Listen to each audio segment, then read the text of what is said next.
Global Midas foundation की खास पेशकश प्राउड वीमेन अचीवर्स में आप सभी का बहुत बहुत स्वागत। मैं हूं आपके साथ अस्मिता सिंह मलिक और मेरे साथ आज जुड़ रही हैं जयश्री जैन, जो कि एक्स मिसेस हरियाणा रह चुकी हैं, ब्यूटी इन्फ्लुएंसर अभी हैं वो, और इसी के साथ सोशल वर्क में भी उनका काफी बड़ा योगदान है। तो आइए वेलकम करते हैं, उनसे जानते हैं उनकी जर्नी के बारे में। Welcome to our show Jayshree. Thank you so much Asmita ji, यहाँ आने के लिए आपका बहुत बहुत शुक्रिया। थैंक्स टू यू, आपने हमें बुलाया यहाँ पर। अच्छा, सोशल वर्क से हम शुरू करते हैं। आपके बारे में तो बात करने के लिए बहुत कुछ है, पॉइंट टू पॉइंट हम उस पर आते हैं, लेकिन सोशल वर्क के साथ मैं शुरू करूंगी क्योंकि मुझे लगता है ये बहुत इंपॉर्टेंट पार्ट होता है अगर कोई सोशल वर्कर है तो। इसकी शुरुआत कहाँ से हुई, कैसे हुई, किस आइडिया के साथ हुई, किस थॉट के साथ हुई? सोशल वर्क की शुरुआत आप कह सकते हो कि मैं जब यंग थी, like when I was in college, तो तब मैं मेरी मॉम के साथ जाती थी। वो बहुत बीमार रहती थी, she is no more now, काफ़ी टाइम से। तो मैं जब उनके साथ जाती थी तो वहाँ पे मैं देखती थी कि बहुत सारे लोग ऐसे होते थे जिनको कोई देखने वाला नहीं, कोई केयर करने वाला नहीं, और वो लोग इतने परेशान होते थे। या मतलब ऐसे बच्चों को देखो, उनको कोई देखने वाला, तो मतलब एक अंदर से लगता था कि काश मैं इनकी कुछ हेल्प कर सकूं। फील कर पाती थी। बिल्कुल। तो तब उतना कुछ मैं नहीं कर सकती थी, उतनी समझ भी नहीं थी शायद उस समय। लेकिन हाँ, अभी कुछ 15 साल पहले से मैंने यहाँ पे मैं एक एनजीओ के साथ मैंने जोड़ा अपने आप को, और तब से फिर क्योंकि वो एक मन में पेन तो होता ही था देख करके लोगों को, तो फिर मैंने एनजीओ के साथ जोड़ा और तब से मैं 15 साल से सोशल वर्क में हूँ। सोशल वर्क को आप किस तरह से लेती हैं? सोशल वर्क का मतलब है कि work for needy peoples, work for society. Like society हमें इतना कुछ देती है, so now it is our turn. कोई टाइम नहीं होता कि आप सोसाइटी को कब वापस करते हैं, जब जागो तब सवेरा। जब आपको समझ आती है कि हमें अपनी सोसाइटी को कुछ वापस करना चाहिए, तो तभी भी आप कुछ भी कर सकते हो। लाइक हम लोग जो हैं नीडी लोगों के लिए काम करते हैं, ऑर्फनेज स्कूल के लिए काम करते हैं, ओल्ड एज होम के लिए काम करते हैं, कैंसर वालों के लिए बहुत काम करते हैं। बहुत बड़े बड़े प्रोजेक्ट, आई कैंप्स लगाते हैं, blood donation camp, cancer awareness camp लगाते हैं, खास करके विमेंस के लिए। तो उसके ऊपर हम लोग काम करते हैं। लेकिन इसी के साथ आप ब्यूटी इन्फ्लुएंसर हैं, यानी कि बहुत टाइम टेकिंग काम ये भी है, और सोशल वर्क भी बहुत टाइम टेकिंग रहता है। बिल्कुल। कैसे मैनेज कैसे होता है, बैलेंस कैसे होता है? मेरा ऐसे ही चलता है, बस हर दिन कहीं ना कहीं किसी न किसी इवेंट में जाना है, तो बस सुबह से सारी तैयारियां करो। बहुत टाइम टेकिंग होता है ये सब भी, आपको सारी अपनी ड्रेसेस तैयार करना, सारा अपना मेकअप, ये वो, तो बहुत टाइम टेकिंग है, बट मैं कर लेती हूँ मैनेज किसी न किसी तरह। दिस इज योर स्ट्रेंथ कि आप मैनेज करती हैं। उसके बाद फिर घर संभालना, घर भी संभालना, बिल्कुल घर भी संभालना होता है। थोड़ा स्ट्रेसफुल होता है, बट ये है कि ठीक है, अच्छा टाइम पास हो जाता है। मुझे टीवी देख करके टाइम पास करना या वो सब उतना मैं नहीं करती हूँ, तो मुझे कुछ करना अच्छा लगता है। यानी आपको लगता है कि मैं अपना टाइम है जो अगर ज्यादा किसी के लिए कुछ कर पाऊँ तो वो utilization of time is best for me, आपको ऐसा लगता है? बिल्कुल बिल्कुल बिल्कुल। अच्छा, आप ब्यूटी इन्फ्लुएंसर में आपका क्या रोल रहता है, उसमें क्या करती हैं? ब्यूटी इन्फ्लुएंसर में लाइक वी वर्क फॉर, अभी मैं जो है हमारी एक ऑर्गेनाइजेशन है विमेनोवेटर करके, वो विमेंस के लिए काम करते हैं। अभी उन्होंने 1000 विमेंस को अवार्ड भी दिया है। तो उन्होंने मुझे अपने उस ऑर्गेनाइजेशन में ब्यूटी इन्फ्लुएंसर बनाया है, जिसमें कि हमने पीछे एक, क्योंकि कोरोना चला था, तो एक ऑनलाइन ब्यूटी पेजेंट किया था, ऑनलाइन ब्यूटी पेजेंट, और उसमें फिर हमने विनर्स किए थे। तो वैसे पेजेंट अब क्योंकि सब कुछ ठीक हो गया है, तो फिर हम पेजेंट भी करने वाले हैं। वो मैं अपना तो इसके पीछे क्या मकसद है, इसके पीछे क्या रीजन है? आजकल क्या है कि देखिए, इतनी स्ट्रेसफुल लाइफ हो गई है कि ठीक है, अब जैसे मैं हूँ, सोशल वर्क करना मुझे अच्छा लगता है, मैं पेन लेती हूँ उसके लिए, बट साथ में थोड़ा सा आपको एंटरटेनमेंट भी होना चाहिए, थोड़ा सा लाइफ आज थोड़ी सी छोटी सी तो जिंदगी है, तो थोड़ा सा मतलब ये थोड़ा सा कुछ अपने लिए जो ड्यूटी होती है आप उसको फुलफिल करती हैं इस तरह से। एंड इसमें भी देखिए, जो पेजेंट होते हैं या वो होते हैं, या फैशन शो जैसे मैं करती हूँ, तो इसमें विमेन एम्पावरमेंट का भी बहुत बड़ा रोल हो जाता है। हम एक तरीके से, हमारी डिजाइनर्स हैं, ब्यूटिशियंस हैं जो पार्टिसिपेट कर रही हैं, वो हैं, तो उनको भी हम एक तरीके से अपलिफ्ट करते हैं। तो प्लेटफॉर्म मिलता है अपनी टैलेंट को दिखाने टैलेंट को शो करने के लिए। बिल्कुल जी। अच्छा, आप एक फीमेल की बात करें, एक वुमन की बात करें, गर्ल की बात करें, उसको किस तरह से समझती हैं आप? एक फीमेल या एक गर्ल जो होती है उसकी बहुत सारी रिस्पॉन्सिबिलिटी होती हैं लाइफ में। वो चाहे शायद पेरेंट्स के घर में उतनी नहीं होती, लेकिन शादी के बाद उसकी बहुत रिस्पॉन्सिबिलिटी हो जाती है। उसको फैमिली भी संभालनी है, और अगर वो कुछ करना चाहती है लाइफ में तो उसके साथ उसको बैलेंस करना बहुत मुश्किल होता है। लेकिन अगर फैमिली का सपोर्ट हो उसके साथ तो वो चीज़ें उसके लिए इजी हो जाती हैं। हालांकि मुश्किल फिर भी रहता है, क्योंकि दोनों चीज़ों में बैलेंस करना उसको ही पड़ता है, फीमेल या वीमेन को। बट अगर फैमिली का सपोर्ट उसको मिलता है तो वो थोड़ा सा ईजी हो जाता है उसके लिए। आपके लिए फिर क्या चैलेंजेस रहे? आपने बहुत कुछ किया, तो उसमें क्या चैलेंजेस आपके सामने रहे? कितना सपोर्ट आपको मिला? देखिए, कोई भी एक लेडी है वो तब तक कुछ नहीं कर सकती अगर उसकी फैमिली का सपोर्ट ना हो। भले ही वो कहें कि नहीं आप मत करो, आप नहीं ये अब जैसे मेरा ही था ये ब्यूटी पेजेंट का, इतना पसंद नहीं था घर में सबको, बट उनके सपोर्ट के बिना मैं कर भी नहीं सकती थी। तो ऑब्वियसली सपोर्ट मुझे मिला, तभी मैं कर पाई। कैसे कन्विंस किया उनको फिर? मैंने कन्विंस बहुत किया। मैंने कहा कि हम लोग जैन फैमिली हैं, तो हम लोगों में थोड़ा सा ऐसे माना जाता है कि ये फील्ड मॉडलिंग का लाइन है। तो मैंने कहा मुझे मॉडलिंग नहीं करनी। We are not conservative, but एक जो बिजनेस फैमिलीज होती हैं उनका एक अपना रेपुटेशन होता है, फैमिली में सब कुछ ठीक होता है। तो वो कहते हैं कि आपको क्या जरूरत क्या है मॉडलिंग करने की या जाने की, आपको तो एज ए गेस्ट वहाँ पे जाना है वो मॉडलिंग करने। तो ऐसा नहीं होता।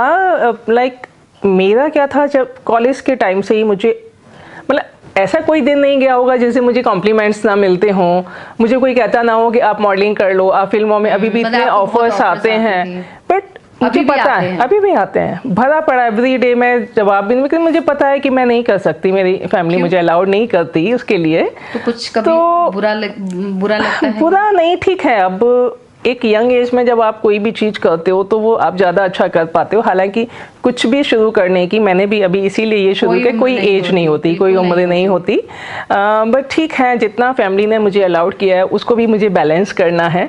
तो जितना मैं कर पा रही हूँ उसके लिए भी अगर मुझे मिल रहा है तो I am happy with this. तो आपको नहीं लगता है कि यही एक सबसे बड़ी स्ट्रेंथ होती है एक फीमेल की, कि वो शायद अपने ड्रीम्स को भी पीछे छोड़ देती है, उसकी प्रायोरिटी हमेशा उसकी फैमिली, उसके ड्रीम्स रहते हैं? Very true, very true. देखिए क्या होता है, आप ये देखेंगे जो सिंगल फीमेल्स होती हैं वो शायद लाइफ में ज़्यादा अच्छे से या ऊपर तक जा पाती हैं, क्योंकि वो अपने डिसीजंस और उनके पीछे कोई उनको रोकने वाला। लेकिन जो फैमिलीज होती हैं, कई केसेस बहुत होते हैं पेरेंट्स का भी सपोर्ट नहीं मिलता। हाँ, वो होता है। बट मैं वही कहूँगी कि पेरेंट्स हो या फैमिली हो, उनको अपनी घर की लेडीज़ को समझना चाहिए, उनके सपनों को, उनकी ख्वाहिश को समझना चाहिए कि वो क्या करने चाहती हैं, और उनको सपोर्ट करना चाहिए। बिल्कुल, मैं ये जरूर कहना चाहूँगी। आपको लगता है कि फीमेल्स को थोड़ा अंडर एस्टिमेट किया जाता है, क्योंकि अगर ये बाहर करने लग जाएंगी तो शायद घर की रिस्पॉन्सिबिलिटी नहीं संभाल पाएंगी? यही रीजन रहता है? मुझे जो जितना मैंने अपने आसपास देखा है या जैसे मैंने समझा है लोगों से बातचीत करके, खासकर फीमेल से, तो मुझे जो रीजन समझ में आया वो यही था। उनको लगता है कि अगर ये बाहर जाएंगी तो फिर घर नहीं संभाल पाएंगे। लेकिन आप एक बेस्ट एग्जाम्पल हैं, जो घर भी इतने अच्छे से संभालती हैं, सोशल वर्क भी करती हैं, उसके साथ अपने सपनों को पूरा करने के लिए भी काम करती हैं। वो जो पेंटिंग लगी हुई है वो भी मैंने ही बनाई है। वाह, तो आप पेंटर भी हैं, बहुत कुछ करती हैं आप। जयश्री, कोशिश करती हूँ टाइम को बैलेंस करके, या अपने टाइम को किस तरीके से कुछ भी कर लूँ, मतलब यूज करना चाहती हूँ अपने टाइम को अच्छे तो से। ये कैसे आप, मतलब ये इंस्पिरेशन आपको कहाँ से आती है, ये motivation? I am a creative person, मतलब मुझे कुछ भी क्रिएटिव करना अच्छा लगता है। तो मान लो मैं बाहर नहीं जा सकती, मैं फिल्मों में नहीं जा सकती, मैं पेंटिंग कर सकती हूँ, मैं अपने इवेंट कर सकती हूँ। मतलब मुझे जैसे घर में होता है कि भाई बहुत ग्लैमर लाइन में नहीं जाना, या आपने बहुत ज़्यादा ग्लैमर कपड़े नहीं डालने हैं, तो ठीक है मैं अपना इवेंट करती हूँ, अपने इवेंट में बहुत ज़्यादा ग्लैमर नहीं, बट मैं अपना शौक पूरा कर लेती हूँ।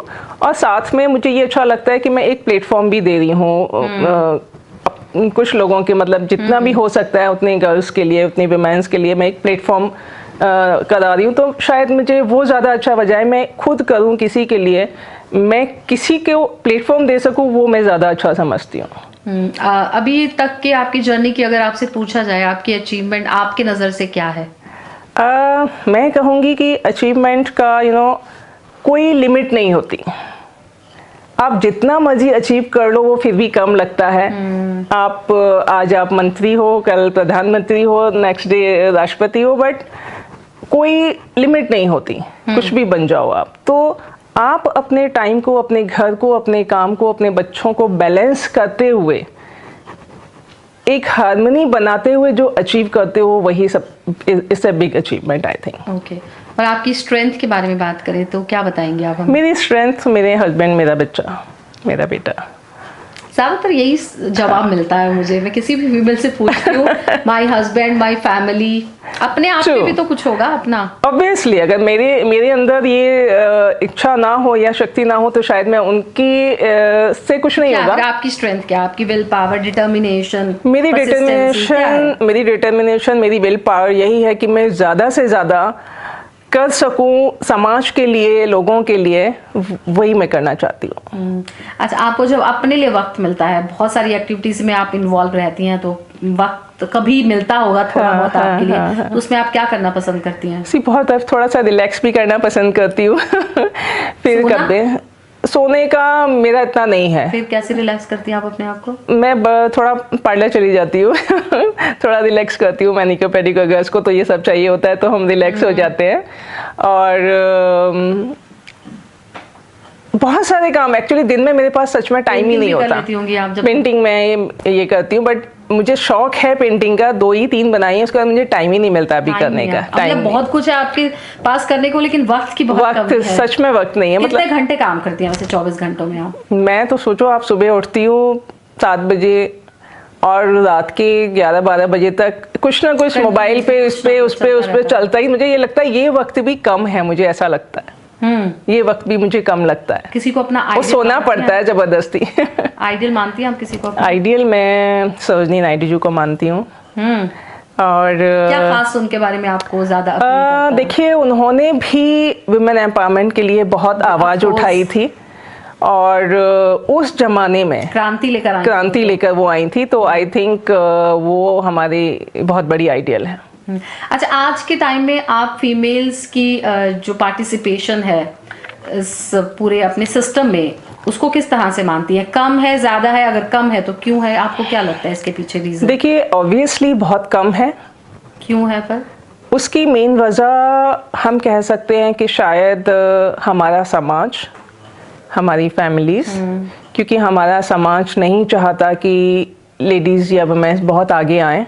आप कहीं पर भी देखिए, मैं खुद विश्व हिंदू परिषद में रह चुकी हूँ, और जब भी आप थोड़ा सा भी आगे बढ़ते हो या आपकी पॉपुलैरिटी थोड़ी सी होती है लोगों में, तो लोग आपको पुल करना शुरू कर देते हैं। वो उनको अच्छा नहीं लगता कि एक लेडीज़ को इतनी पॉपुलैरिटी या इतना सम्मान मिल रहा है, तो वो लोगों को पसंद नहीं आता है। आज भी ये है, ऐसी सोच है। वो नहीं चाहते कि वो ऊपर जाएं। हाँ, तो फिर आपको नहीं लगता कि इस सोच को बदलने के लिए, इसको काउंटर करने के लिए महिलाओं को आगे बढ़ के आना चाहिए? उनकी भागीदारी सिस्टम में उस लेवल पे ज्यादा होनी चाहिए जहां पर उनको पावर मिले, जहां पर उनको एक इतनी स्ट्रेंथ मिले कि वो इस तरह के सिस्टम को बदल पाए। बिल्कुल आना चाहिए। देखिए, क्या है कि मैं ऐसा मानती हूँ, और आई थिंक सभी जानते होंगे, कि जो एक विमेन होती है या जो एक लेडी होती हैं, वो ज़्यादा पावरफुल होती हैं than the, not physically but mentally they are more powerful. बिल्कुल। तो वो हर चीज़ को बहुत अच्छे से मैनेज कर पाती हैं। आप देखिए, अगर पॉलिटिक्स में अगर लेडीज़ लोग ज़्यादा होंगी ना, आई थिंक जो इतनी प्रॉब्लम्स होती हैं या काम भी इतने नहीं होते हैं फीमेल्स के साथ, तो वो ज़्यादा अच्छे से उसके ऊपर वर्क करेंगी और उसको सॉल्व करेंगी। जी। अच्छा, अभी आप वेटरन्स इंडिया के साथ भी जुड़ी हैं, तो इसके पीछे क्या मकसद है आपका? क्यों जुड़ी हैं आप? Veteran India is a very good platform, और विमेन एम्पावरमेंट के ऊपर अगेन वो भी काम कर रहे हैं, नारी शक्ति के ऊपर। और नारी तो शक्ति है ही हर जगह। आप देखिए कि हमारे समाज में कहते हैं कि नारी शक्ति है, हम उसकी पूजा करते हैं, बट अदरवाइज देखा जाए तो उसका उल्टा ही है। देखिए कहाँ कहाँ कितनी मतलब लेडीज लोगों के साथ क्या क्या होता है, बट उसके ऊपर कोई सिस्टम हमारा, देखिए अगर ऐसा कुछ होता है, आप बस जाके आपने भाषण दे दिया, बोल दिया, ये सब उससे नहीं होगा। जब तक आप एक स्ट्रिक्ट लॉ नहीं बनाएंगे, तब तक कोई भी चीज़ें हमारे समाज में जो इस तरीके की चीज़ें होती रहती हैं लेडीज़ लोग के साथ में, वो सॉल्व नहीं हो सकती। क्योंकि जो करने वाले लोग हैं उनको तो यही लगता है ना, उनको तो कोई डर नहीं है ना। जब तक तक लोगों के मन में डर नहीं होगा ना, तब तक ये चीज़ें होती रहेंगी। तो हमें एक लॉ बनाना चाहिए, एक स्ट्रिक्ट लॉ बनाना चाहिए, जिसमें कि सामने वाला करने से पहले वो 100 बार सोचे उस चीज़ के लिए। तो आप वेटरन्स इंडिया के साथ कैसे जुड़ी? वेटरन इंडिया से मेरी एक फ्रेंड हैं रितु भगत, मैं उनका नाम लेना चाहूँगी। तो उन्होंने मुझे उसके साथ जोड़ा, उन्होंने मुझे बताया, नरेश मुदगल जी ने भी मुझे जोड़ा। उन्होंने नरेश मुदगल जी ने कहा कि मुझे आपके अंदर बहुत कॉन्फिडेंस दिखाई देता है, आपके अंदर मुझे बहुत कुछ दिखाई देता है, तो मैं चाहूँगी कि आप नेशनल सेक्रेटरी बने। तो मैंने कहा ठीक है। तो एक जिम्मेदारी और बढ़ गई है आपको। ठीक है, मैं जिम्मेदारी लेने के लिए तैयार हूँ। जो मेरा एक्सपीरियंस अभी तक मैंने जो किया है, तो उस एक्सपीरियंस को लेके कॉन्फिडेंट है कि आप ये भी मैनेज कर लेंगी। I can do. I can do, ये मंत्र सबका होना चाहिए, मुझे लगता है कि आई कैन डू, और definitely you can do. Yes, why not, you know. हमें थोड़े से एफर्ट करने पड़ते हैं, अदरवाइज नथिंग इज इम्पॉसिबल। आप जो भी करना चाहो आप कर सकते हो, बस थोड़े से एफर्ट्स की जरूरत होती है। तो आप अपने एक्सपीरियंस के बेस पे महिलाओं के लिए कुछ कहना चाहेंगी? मैं महिलाओं के लिए यही कहना चाहूँगी कि देखिए, बहुत जी लिया दूसरों के लिए, अब अपने लिए जियो। अपने आप जो भी कुछ करना चाहते हो आप उसके लिए जियो। और ठीक है, हम परिवार को या समाज को पीछे छोड़ के नहीं कुछ करना चाहते, बट आप उनको समझाओ, उनको बताओ कि आप कर सकते हो, और उनको एक भरोसा दिलाओ। उनको लगता है कि पता नहीं बाहर जाएंगे तो क्या होगा, लोग ऐसे हैं, लोग वैसे हैं। अगर घर वालों का कंसर्न एक सिक्योरिटी भी लेकर रहता है कि बाहर जैसे हम यहाँ पे प्रोटेक्ट कर सकते हैं तो बाहर नहीं कर पाएंगे, ये भी एक थोड़ा सा रहता है। तो तो अगर थोड़ी सी आपके अंदर विल पावर अच्छी है, स्ट्रेंथ है, और आप भरोसा दिला सकते हो घर में लोगों को, तो आई थिंक आप जो भी करना चाहते हो उसको जरूर करना चाहिए। और फीमेल्स कमजोर तो बिल्कुल भी नहीं है। बिल्कुल भी नहीं है, बिल्कुल भी नहीं है, बहुत स्ट्रांग है। और ये चीज़ वाकई में बोलना चाहिए फीमेल लोग को कि अगर कुछ भी बुराई है या कुछ है तो उसके लिए आवाज़ जरूर उठानी चाहिए। यानी कुछ भी आपके साथ गलत होता है उसको छुपाना नहीं है, दबाना नहीं है, बिल्कुल उसको सामने ले, क्योंकि इससे जनरली ये परसेप्शन रहता है कि मेरे साथ कुछ बुरा हुआ है तो मैं बताऊंगी तो मेरे लिए या मेरी फैमिली के लिए खराब है, पर ऐसा नहीं है। बिल्कुल भी नहीं है ऐसा, मैं भी इसी को मानती हूँ। और जैसे आप कह रही हैं, मुझे लगता है कि शायद बहुत जो फीमेल्स आपको सुनेंगी थोड़ी सी हिम्मत और कर पाएंगी। अगर किसी के साथ कुछ गलत हो रहा है तो उसके लिए जरूर आवाज उठाने की हिम्मत वो कर पाएंगी आपकी बात सुनने के बाद। और thank you so much for giving us time और अपना एक्सपीरियंस शेयर करने के लिए बहुत बहुत thank you. You welcome, thank you so much. Hi, मैं जयश्री जैन। मैं mister Inderpreet Singh ji and global Midas foundation के चेयरमैन जी का बहुत बहुत शुक्रिया करना चाहती हूँ। और आज उन्होंने मेरा ये इंटरव्यू लिया और उसके लिए मैं बहुत बहुत शुक्रगुजार हूँ उनकी। Thank you.